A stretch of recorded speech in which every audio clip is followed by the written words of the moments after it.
أعوذ بالله من الشيطان الرجيم بسم الله الرحمن الرحيم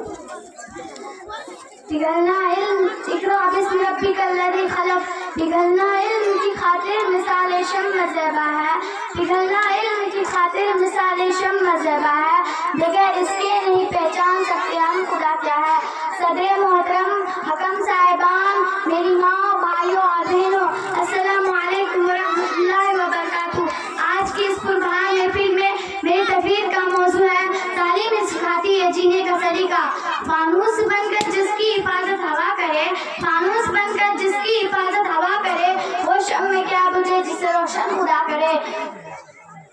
سامعین حضرات اللہ تعالیٰ کی طرف سے پہلی وحی بھی اقرا یعنی پڑھو کے نام سے نازل ہوئی پڑھو اس رب کے نام سے جس نے تمہیں پیدا کیا ہے اور پھر تعلیم ہے جس کی بدولت